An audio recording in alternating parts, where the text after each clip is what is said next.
So essentially what has always differentiated smartphone cameras from bigger, more professional cameras is the size of their image sensor, the actual piece of hardware that captures the image. And here the rule is generally the bigger the better. Now, all the computational photography and and AI enhancements happening inside modern smartphones are closing that quality gap to some extent, but we are definitely not there yet. Actual hardware still matters.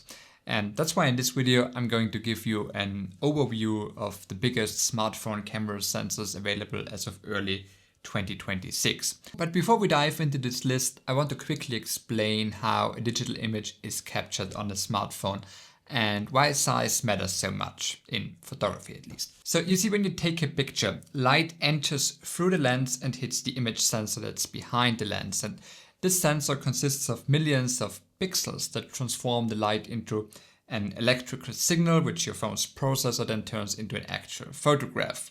And here's the key thing to understand. Image quality gets better the more light the sensor can capture. So what ways do we have to get more light onto this sensor? The first method is to let light enter the camera for a longer period of time. This is called a longer shutter speed.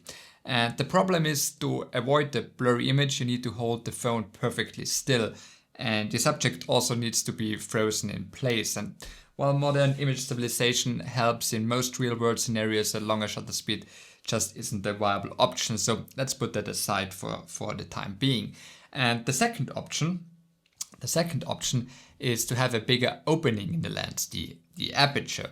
So that's pretty self-explanatory. The larger the hole, in front of the lens, the more light can travel through.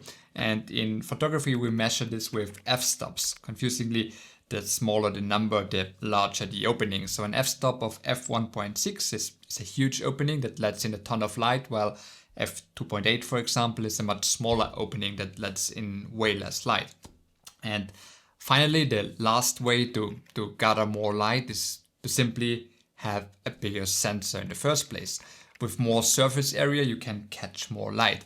Think of it like catching rain in a bucket. A massive bucket will catch way more water than a smaller one in the same amount of time, right? So in essence, to have the best hardware foundation for great image quality, we need to find the phones with the biggest possible sensors combined with the widest possible apertures. And that's exactly what we're doing now. For the actual comparison, I've calculated a light score, if you want, for every phone. And the math here is pretty simple. I took the total surface area of the sensors and divided it by the aperture squared. Why squared? Well, that's just how physics work, but don't worry about the math.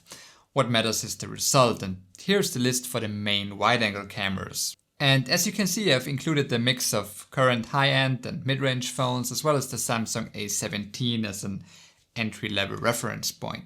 So how should you actually interpret these scores? A light score of 45, like on the Huawei Pure 80 Ultra, compared to 22 on the iPhone 17 Pro, means that the Huawei roughly captures double the amount of light. Does that mean that the image quality is twice as good? No. But as a rule of thumb, double the light is definitely noticeable in low light conditions. The Huawei is simply going to produce a cleaner, less noisy image. With 3x or 4x differences, you start to see a gap even in bright daylight, and it becomes hugely noticeable in low light. And with even more massive differences, like the 7x gap between the Huawei Pure 80 and the Samsung A17, it's literally night and day. It's the difference between a very usable shot and the total disaster. To show you this severe difference, I grabbed my now rather ancient iPhone SE with a light score of 3.6 and compared it to my current iPhone 17 Pro with a light score of 22. And on the 17 Pro I shot at 12 megapixels with night mode turned off, so we have a fair comparison. And looking at the results, it's absolutely massive. It really is the difference between usable and garbage. Now, on modern phones, this gap might not look quite this drastic because AI processing helps to bridge the gap to some extent. But this gives you a rough idea what a 7x hardware difference actually implies. Now, if you want to see what a 2x difference looks like, we can compare the iPhone 13 here against the 17 Pro again. And in low light, it's still very noticeable and still very noticeable improvement, but way less extreme. Switching over to the telephoto list, we immediately see that the numbers are much lower across the board.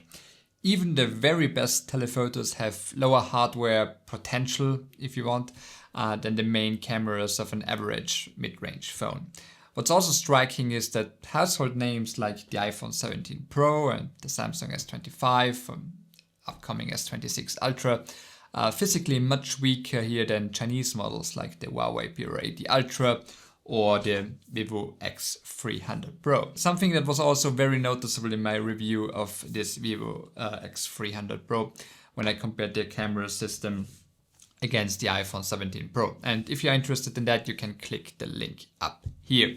Looking at the ultra-wide table here, we again have quite similar numbers as with the telephoto cameras, so much lower than the standard main wide-angle cameras. And this time it's a bit more mixed up in terms of brands, with Google and Samsung being up there with the best. Now, what we can see in general is that the camera system is the most expensive part of a modern smartphone and the main differentiator between high-end and mid-range and entry-level phones. So if you care about photography and have a limited budget, it's almost always better to buy a used flagship rather than a brand new budget phone. And the other thing that stands out is the massive gap in light gathering between the main wide-angle cameras and the secondary lenses.